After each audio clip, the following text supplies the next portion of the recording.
Village style చేపల curry కుమ్మేద్దాం రండి. తయారు చేసే విధానం: ముందుగా బండిలో నూనె పోసుకోవాలి. తర్వాత ఎర్రగడ్డ ఇవి బాగా ఎర్రగా యాగాలండి. మన ఛానల్ చాలా మంది సబ్స్క్రైబ్ అయితే చేసుకోలేదు, సబ్స్క్రైబ్ అయితే చేసుకోండి. తర్వాత పసుపు, తగినంత పసుపు వేసుకొని బాగా తిప్పుకోవాలి.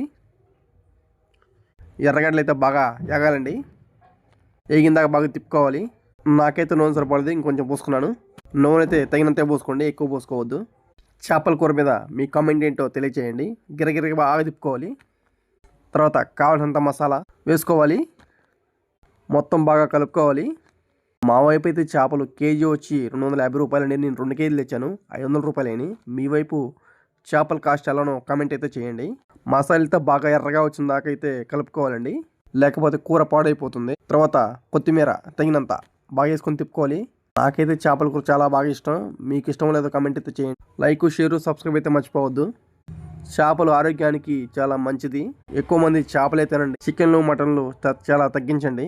ఈలోపు మన మసాలాతో బాగా ఎర్రగా వేగిందండి.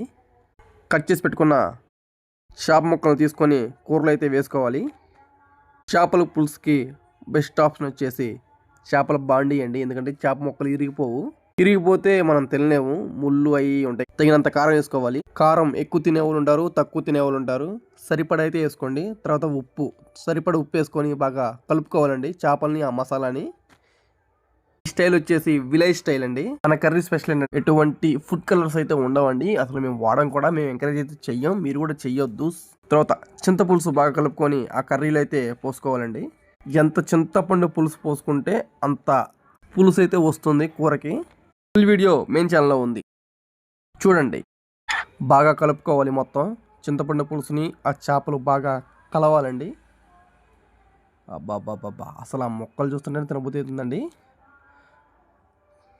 చేపల కూర, చికెన్, మటన్ అంత సింపుల్గా అయితే వండలేమండి. దానికి ఒక ఆర్ట్ కూడా ఉండాలి. అబ్బా, చూసారా చేపలు ఉడుకుతున్నాయి. అబ్బా, ఉప్పు కారం అయితే సరిపోయింది, మీరు కూడా చూసుకోండి. అదేవిధంగా చేపల కూర కొంచెం టైం కూడా పడుతుందండి వండాలంటే, ఎందుకంటే చాలా సింపుల్ ఏం కాదు. ఆల్మోస్ట్ మనకు కావాల్సిన చేపల కర్రీ అయితే రెడీ అయినట్టే అనుకుంటున్నాను. ఇంకా బాగా తిప్పాలి. చేపల కూర వండేటప్పుడు ముక్కలు విరగకుండా అయితే చూసుకోండి. ఓకే, మన విలేజ్ స్టైల్ చేపల కూర అయితే రెడీ అయిపోయింది. ఇంకైతే టేస్ట్ అయితే చూద్దాం రండి.